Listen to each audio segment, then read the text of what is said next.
Assalamualaikum warahmatullahi wabarakatuh. Perkenalkan, nama saya Ella Oktavia Wardah, NIM 13223030 dari Magister Ilmu Hukum Untak Surabaya.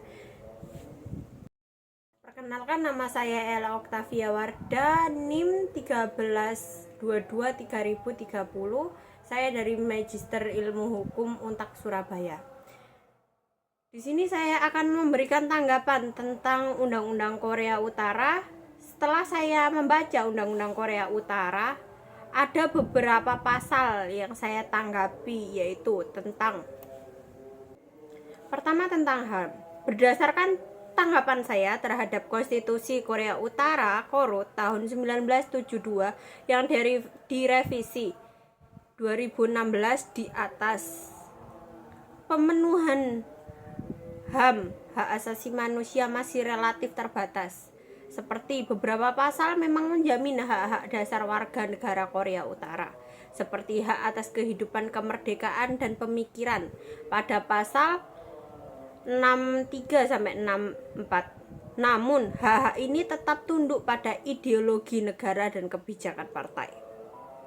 Terdapat pula pembatasan kuat terhadap hak berorganisasi, berkumpul, dan berekspresi yang dapat mengancam ketertiban umum yang terdapat pada pasal 66. Hal ini bisa disalahgunakan untuk membatasi pluralisme pendapat. Pasal 69 hanya menjamin kesusilaan dan pribadi, namun tidak menyebutkan lebih lanjut tentang privasi atau larangan intervensi yang berlebihan dalam kehidupan pribadi. Tidak ada jaminan yang jelas terhadap kebebasan beragama, berpikir, dan berekspresi. Hanya disebut secara samar di pasal 63-64.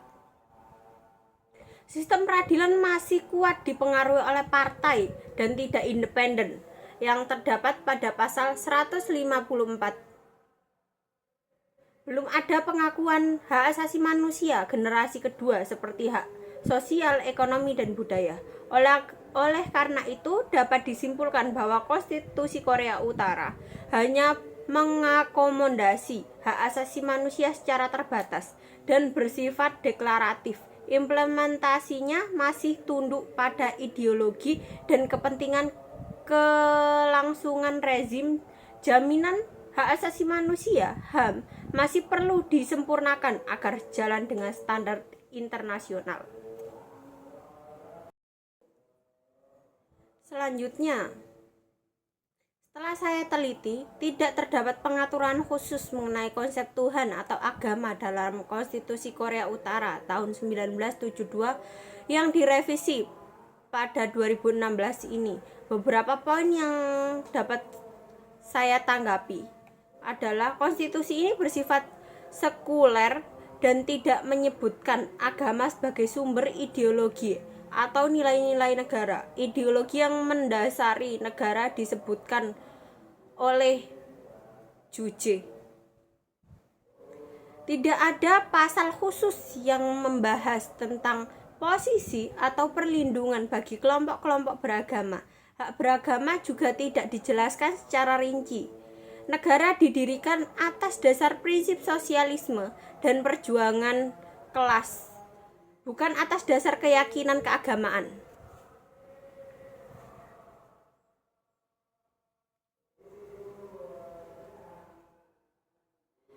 Pasal 63 menyebutkan hak warga negara untuk berpikir bebas dan mengeluarkan pendapat, tetapi tidak menjelaskan secara spesifik mengenai kebebasan beribadah dan memeluk agama. Secara umum, konstitusi ini bersifat sekuler dan tidak mengakomodasi atau melindungi tokoh, organisasi, atau ajaran keagamaan. Oleh karena itu, dapat disimpulkan bahwa Konstitusi Korea Utara bersifat sekuler dan tidak mengatur secara khusus mengenai konsep Tuhan atau agama. Hal ini sejalan dengan karakteristik negara sosialis yang bersifat ateis.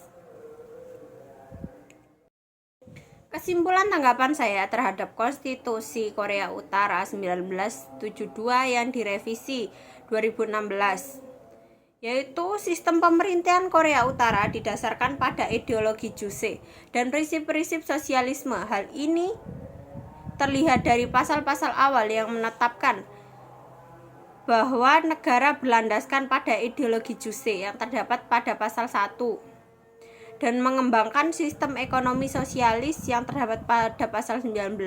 Secara struktural, kekuasaan negara dikonsolidasikan di bawah Partai Buruh Korea sebagai partai politik yang memegang peranan pimpinan dalam negara yang terdapat pada pasal 11. Hal ini menunjukkan bahwa Korea Utara menganut sistem partai tunggal tanpa adanya pluralisme politik.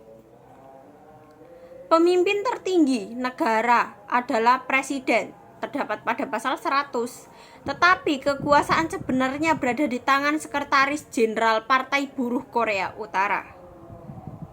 Hal ini terlihat dari kedudukan Sekretaris Jenderal yang memimpin negara yang terdapat pada pasal 109 dan mengawasi dan mengarahkan seluruh urusan negara yang terdapat pada pasal 110. Hak dan kebebasan warga negara sangat terbatas. Warga negara harus mendukung secara akurat dan menjalankan dengan taat kebijakan dan direktif partai dan negara yang terdapat pada pasal 63. Hal ini menunjukkan adanya pengendalian sosial dan ideologi yang kuat di Korea Utara. Pertahanan negara diatur secara ketat untuk mencegah gangguan imperialis dan provokasi dari luar yang terdapat pada pasal 60. Hal ini menunjukkan adanya ancaman luar yang dirasakan oleh pemerintah Korea Utara. Dalam konstitusi ini terlihat bahwa kekuasaan negara Korea Utara sangat terpusat dan konsolidasi di bawah Partai Buruh Korea sehingga terbentuk sistem yang otoriter tanpa adanya pembagian kekuasaan dan pengendalian yang efektif. Tanggapan saya ini sejalan dengan gambaran umum sistem politik Korea Utara yang otoriter.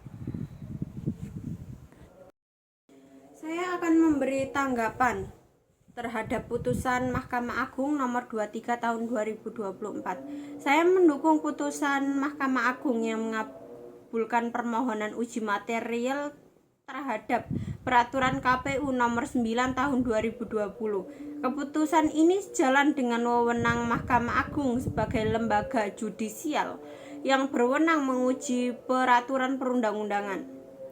Pertimbangan hukum Mahkamah Agung dalam putusan ini telah berdasarkan pada undang-undang dan peraturan perundang-undangan terkait, membuktikan bahwa proses pengadilan telah sejalan dengan objektif dan independen. Pengujian Mahkamah Agung terhadap pasal 4 ayat 1 huruf D peraturan KPU nomor 9 tahun 2020 tepat karena ketentuan tersebut bertentangan dengan pasal 7 ayat 2 huruf E Undang-Undang nomor 10 tahun 2016.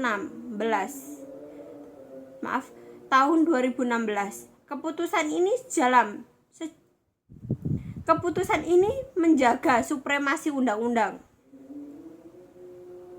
Putusan ini diharap dapat meningkatkan kepastian hukum bagi para peserta pemilu, khususnya partai politik dalam mengusung calon, mencegah multi-interpretasi aturan yang dapat merugikan hak politik mereka. Tuntutan ganti rugi harus dipertimbangkan dengan bijak, mengingat Mahkamah Agung berwenang secara yudisial bukan eksekutif. Namun demikian, upaya perbaikan kerugian politik harus dilakukan. Secara keseluruhan, saya mendukung putusan MA Mahkamah Agung yang mampu menjaga supremasi undang-undang dan memberi kepastian hukum bagi para pihak terkait. Akan lebih baik jika ditemani dengan rekomendasi untuk perbaikan peraturan di masa mendatang.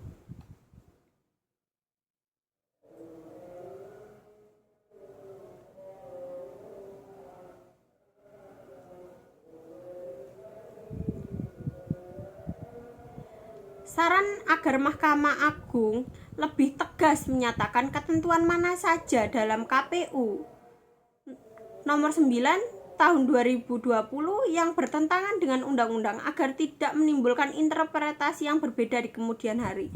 Meminta Mahkamah Agung terus mengawal menegakkan hukum yang adil dan proporsional ya pasca keputusan ini untuk menjamin hak-hak peserta pemilu terpenuhi. Mendukung pertimbangan hukum Mahkamah Agung yang menyatakan permohonan memiliki kedudukan dan hak untuk mengajukan permohonan uji material. Hal ini penting untuk menjamin partisipasi politik masyarakat madani.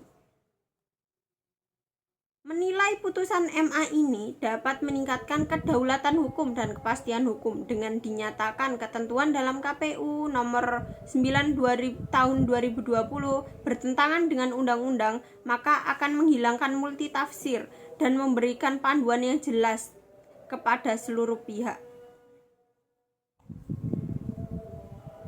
Demikian beberapa tanggapan positif yang dapat saya berikan atas putusan Mahkamah Agung terkait uji material KPU nomor 9 tahun 2020.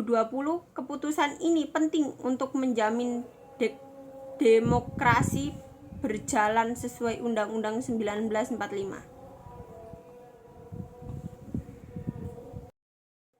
Demikian tanggapan yang bisa saya berikan. Maaf kalau ada salah-salah kata. Terima kasih. Wassalamualaikum warahmatullahi wabarakatuh.